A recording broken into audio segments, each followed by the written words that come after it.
Welcome back to DevOps. Thank you for coming. A quick note, if you are interested in giving a lightning talk for DevOps, we have a lightning talk track just for the DevOps track later this afternoon. Please put in a talk very, very shortly. There is a link on the conference website. If you scroll all the way down near the bottom, you'll find a link to the lightning talk form. Please submit a form. Get onto that straight away because we need to close that off so we can let you know who is going to be giving talks so you have time to build one. They're only short, but yeah, it takes time to build something. And with that said, now I would like to give you David Andersson, who is here to talk to us about simplifying Python web app operations, automating Kubernetes ops with open source. David is from Canonical and will tell you more about himself as he commences his talk. Thank you, David. Great. Thank you for that. I'm happy to be here. 1 year ago, I was still living in Melbourne. Currently, I live in Brisbane, but I'm happy to be back. Okay, so as was said, my name's David Andersson. I work for Canonical. If you don't know what that company is, you might know about Ubuntu. So Canonical are the makers of Ubuntu. And what I'm going to talk to you about, it's a complicated title. Simpler words is I want to deploy my Flask application using Kubernetes and sort of what are your options for doing that. So overall, I'm going to give you a quick introduction to the application that we're going to deploy.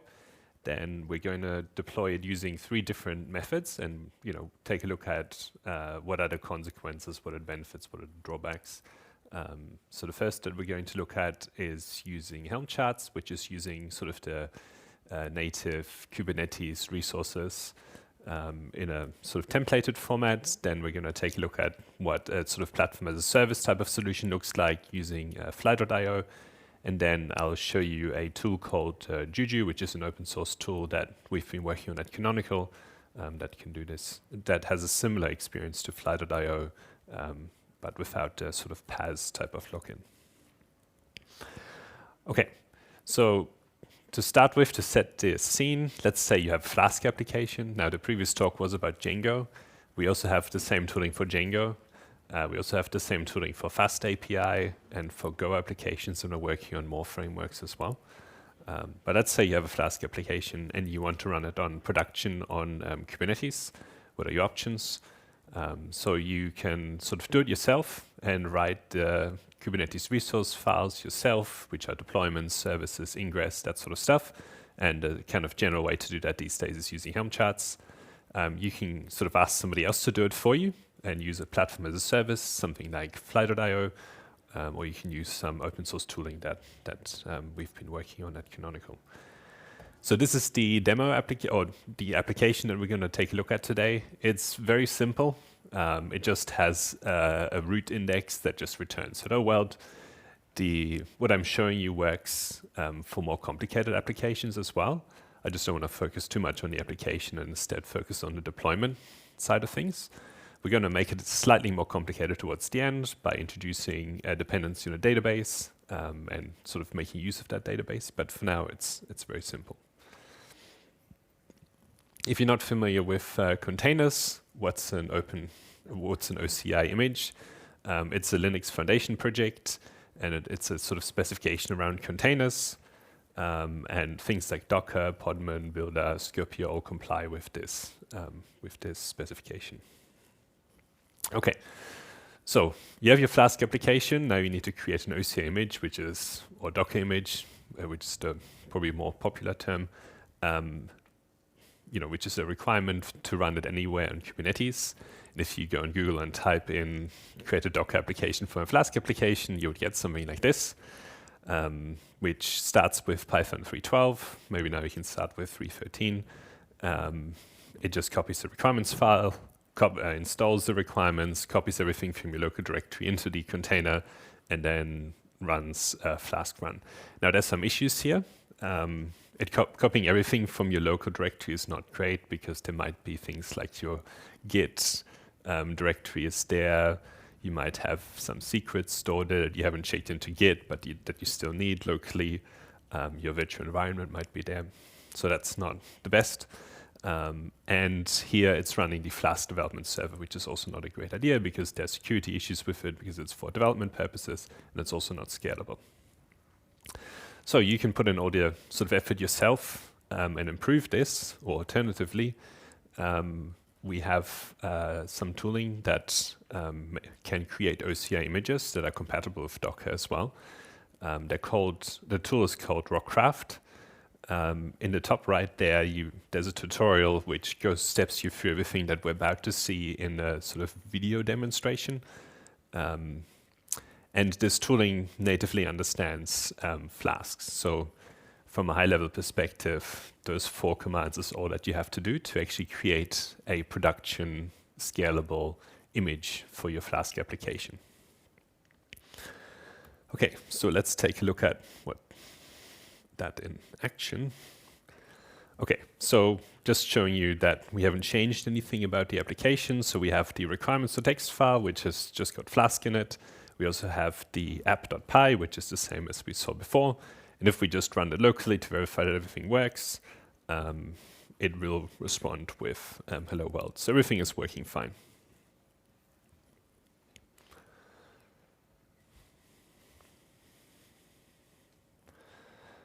Okay, so now we just check what version of Rockcraft we have installed. It's 1.5.3.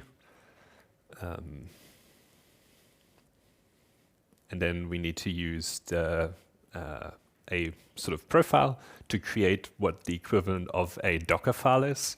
So a Docker file is a series of sort of commands that get executed by Docker, and then at the end it takes a snapshot, and that's what your image is. Rockcraft takes a slightly different philosophy. It is a YAML file where you say, I want all these things in my OCI image, and then Rockcraft will sort of make that happen for you. So you say things like, okay, these files from my local file system I want copied in. These are the Python dependencies. These are the app packages. These are the other things that I might want in my OCI image. And we have created a profile for Flask and for Django and a few other things as well that natively understand how to create images for these frameworks. And at the top here, you just have a bit of metadata, and then it's making use of an extension that we've defined. So it's very simple. And then all we have to do is run the Rockcraft pack command, and at the end of that, you will get an archive written to your disk, which is an OCI archive, so it's compatible with Docker for your Flask application. And just to demonstrate that it is compatible with Docker, which you might be more familiar with, we're going to upload it to the local Docker registry and then run it. So there's a tool called Scopio, which you can use to upload the image. And then if you go Docker images, you can see that our demo app is actually listed. And then we can go run the image using that Docker command and send a curl request, and we get hello world again. So all you had to do is install Rockcraft, use the profile inside of Rockcraft that we created for Flask, pack the application, and then you have a production-ready container which doesn't have any of the problems I was talking about in the Docker file that I showed you earlier. Again, if you'd like to go through a tutorial that starts from a blank Ubuntu installation and gets you all the way to a running Docker image, you can use that QR code in the top right there. Oops. Okay, so now we have our OCI image, and this OCI image will run anywhere. So anyway, where you have Kubernetes, you can make use of it. It's a standalone product that doesn't depend on anything else that I talk about here. So let's say we want to deploy it. So the first option that we're going to go through is using Helm charts. So if you remember, this is the using native sort of Kubernetes resources that you define yourself. So let's take a look at what that would look like.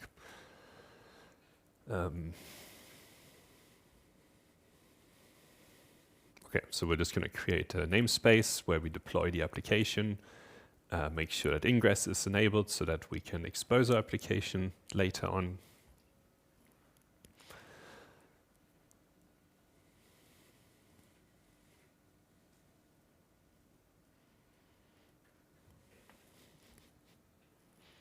I'm sure it'll play.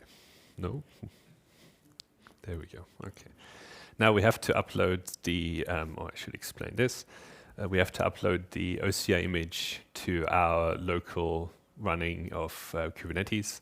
What I'm doing here is that I have an Ubuntu image running, and there's a snap called K8s that we're renaming a little bit, but don't worry about that too much. So K8s is a way of running a sort of development Kubernetes cluster locally, and you just run snap install K8s, and then you have a Kubernetes cluster that's up and running.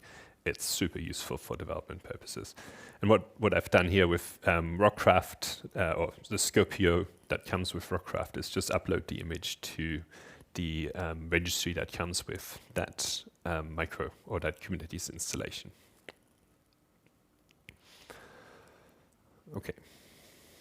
So now we're just going to look a little bit at the files for the Helm charts. So here we have the chart definition, which has a bit of metadata, like the name of the application and the version of the chart, as well as the version of the application. And then there's a values.yaml file, which just contains some shared configuration files, like what image I want to use, which is the image that was just uploaded to the registry, and how many replicas we want, so how many of these images we want to be running at the same time. And this is what the deployment.yaml file looks like. So if you're familiar with Kubernetes, this is the basic deployment file that you're probably familiar with. That's templated a bit for the Helm chart, and it's making use of the definitions that were put into those couple of files that I showed you before, just to avoid the typos and those sorts of things, and to make it a little bit easier to configure later on. So we have some metadata at the top and then a spec for the container. Okay, the next thing is that we need a service. So again, probably if you're familiar with Kubernetes, you recognize that service file. And then we have a few templated things that we grabbed from the chart. So we have some metadata at the top and then the spec for a HTTP type of service, which just talks about which ports that we want to map, and then has a selector which picks out the containers running under the deployment file that I showed you just before. And finally, so that somebody can actually hit our application, we have an ingress here. And this is the standard Kubernetes ingress with, again, a bunch of templated things in it, which just exposes the application under the root path, and they make the set the host name, because this ingress, Kubernetes ingress usually use host-based routing. And we've set the host name to the name of the application or the name of the chart. Okay, and then we just use the Helm extension for K8s to install this application, and then it's deployed very quickly. And then we can send a curl request to localhost, and then we will see that we have the application running locally. Okay, so that's using the same sort of container that we created before. And this is the approach if you want to kind of do it all yourself. There are some advantages to that, in that you have a lot of fine-grained control over your deployment. The disadvantage is that even with this simple deployment, there were 3 files that you had to think about. And when you start to kind of make things more complicated by adding a database, maybe Redis, maybe a few other things, then you have to write all those deployment files yourself and maintain them, make sure they're all working, have test environments, and all the things that come with it. So if you don't want to do all of that yourself, then you can use a solution that's like a PaaS, which does a lot of these things for you. And one of the ones is Fly.io that we're going to look at. So I'm going to show you what it's like to deploy a Flask application on Fly.io. So to start with, we just need to install a couple of things, basically their command line application, which is a bit like the AWS command line application, but more targeted for the Fly services. And then we have to run a couple of configuration commands.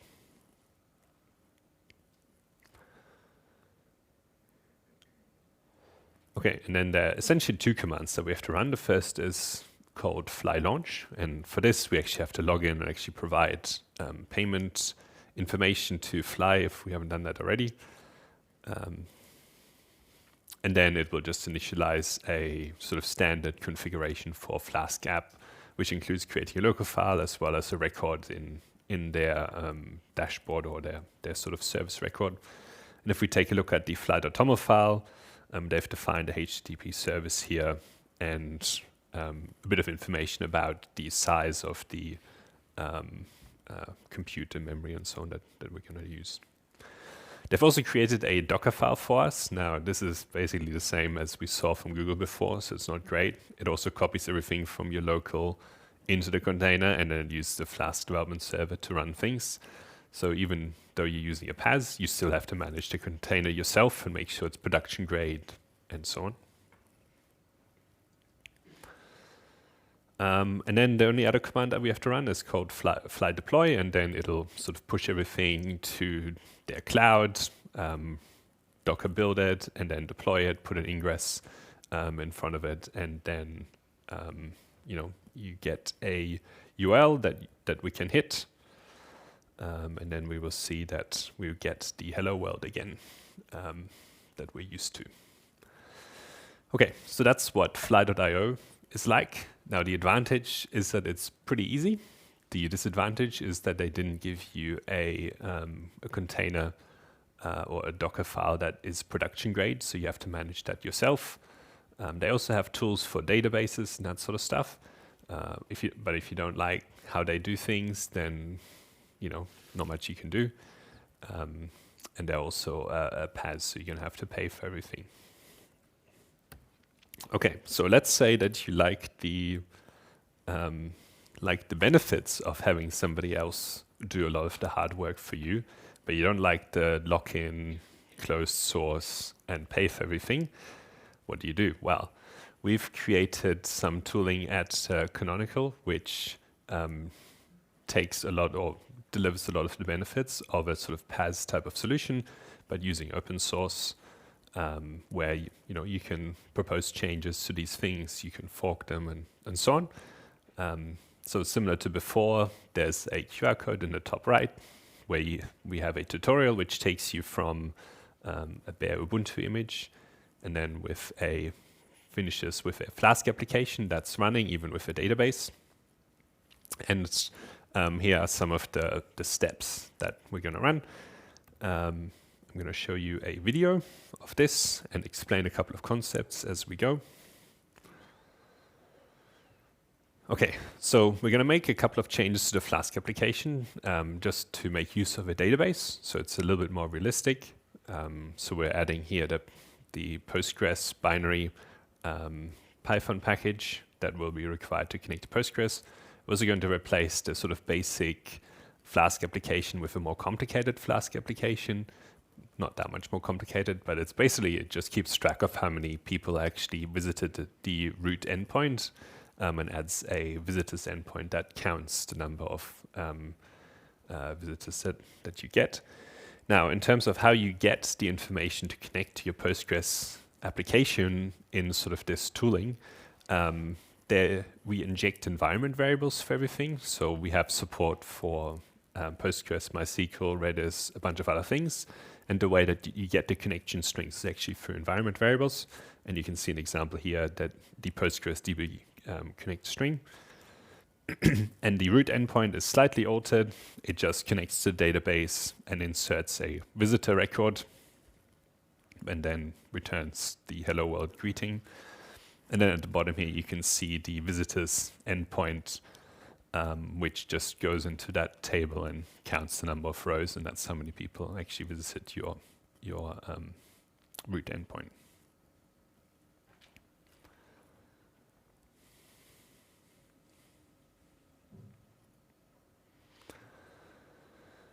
Okay.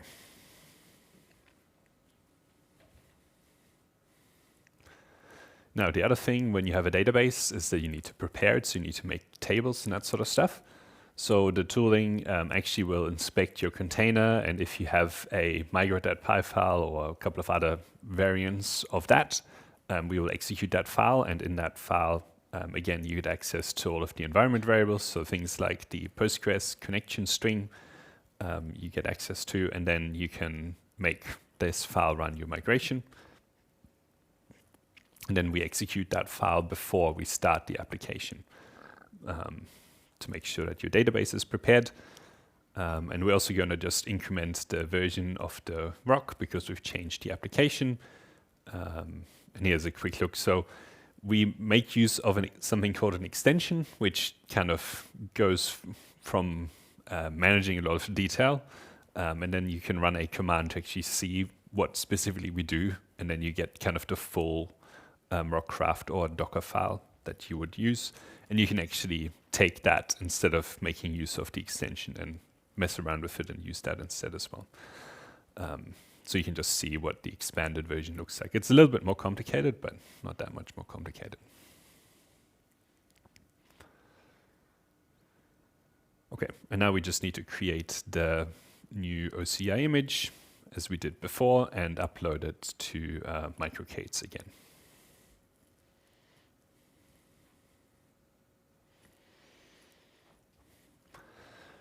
Okay, so now we have the new OCI image that's uploaded and ready to go.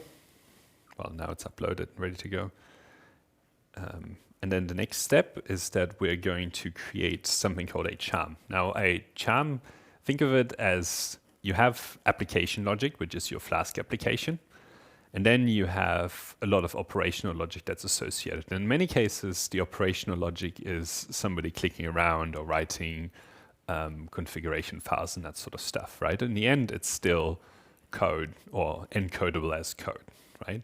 And what a charm is it takes all of that knowledge and know-how that you might have in your head and gives you a way of sort of writing that in actual Python code.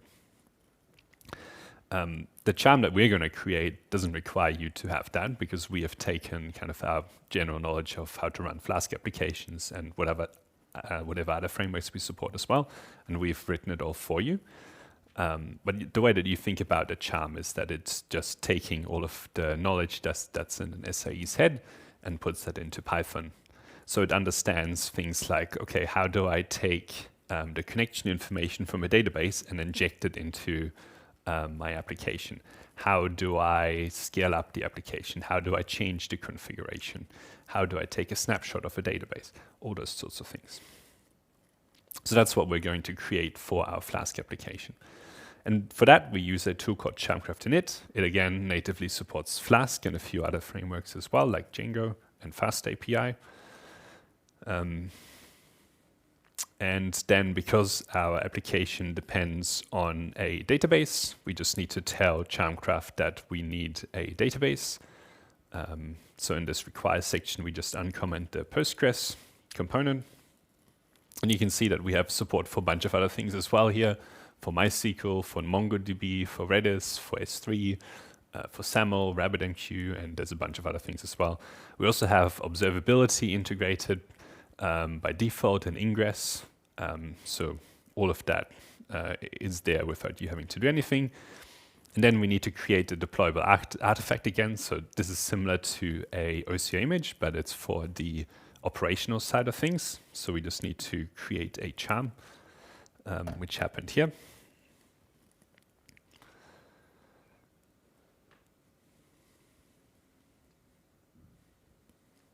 Okay, so the next step here is that we're going to start interacting with a tool called Juju. So Juju is a command line application. It's a bit like the AWS command line application, but it's open source, and you can actually use Juju to go all the way from sort of hardware that you bought from Dell. So at the metal level, then you can deploy something called MAS, which will make that more manageable.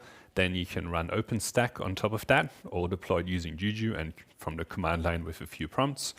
And then you can install Kubernetes on top of that, again using Juju. And then you have a Kubernetes cluster on your own hardware running without you having to do very much. So that's an option. The other thing you can use Juju for is actually make use of AWS. So it supports things like EC2 instances, also Azure as well. And then the other thing you can do with it is that you can just feed it general Kubernetes credentials, and then it'll work on any Kubernetes cluster that you already have available as well. Now, the first thing here that we did is we created a model which will just define all the things that are required for application. And then the next step is that we actually deploy the charm using the OCR image that we created before. So this is the charm which contains all of the operational knowledge for how to run the Flask application. There are going to be a few things that happen here quite quickly. So I'm going to pause a couple of times. Here we're deploying Postgres, in this case on Kubernetes, but you can also, if you have machine resources like EC2 or OpenStack machine resources available, then you can also deploy Postgres and any other database on top of a machine as well.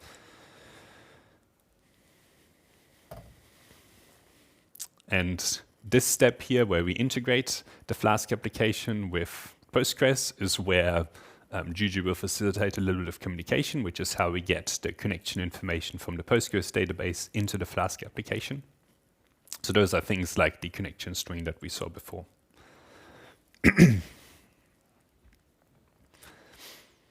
And here we deploy an ingress, which is you making use of the Kubernetes native ingress. We set a few configurations and integrate it again so that we get a bit of information about that ingress to the Flask application. And then we let Juju do its thing for a little bit, just to deploy everything that we've just asked for and share all the information with the various pieces here.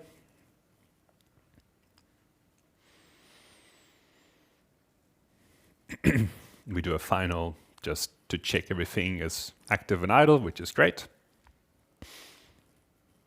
And then we can just check the visitors endpoint, which says nobody has visited our application yet. And when we send a request to the root endpoint, we get hello world again, and then the visitors count as incremented by 1. And if we send another request, it'll go up again by 1. Okay, so you just saw how to go from a bare Ubuntu image and taking a Flask application all the way from there to it running on Kubernetes using the Juju tooling. If that was a bit too quick for you, there's the QR code at the top right with a tutorial that takes you from an Ubuntu image all the way to actually deploying this Flask application. And that's sort of the end of the talk. So in summary, the first thing we did is we created an OCR image for the Flask application, and there were two options. Either you can write the Docker file yourself, or you can use some of the tooling that I showed you, which creates a production-grade image for your Flask application with very little effort from your side. And then we looked at how we actually take that image and deploy it. So the first option we looked at is Helm charts, where you manage all the Kubernetes resources yourself, with the drawbacks of that being that it's a lot of effort. Then we looked at how to do this with fly.io, which is simpler. So there were only 2 commands, but the drawback is that the Docker file that they provided is not production grade. And then obviously it's a proprietary service and you have to pay for your use. And then lastly, we looked at deploying this using Juju, which is open source tooling, and everything that I showed you is production ready. And it also comes with easy database and ingress integration and a bunch of other things like observability and so on. Okay, so if you'd like to connect with me on LinkedIn, there's a QR code on the top right there. The other thing, there's a lot of knowledge about Flask, Django, everything else in this room. So I would love it if we can get in touch with you and run some user experience research with you. So if you'd like to participate in that, let me know. And you have some contact information there, my email. We have a chat on Matrix where you can join, and we put information there about any changes and so on. And there are the 2 tutorials that I showed you a video of as well. Okay, that's the end of the talk. So I think we might have a bit of time for questions.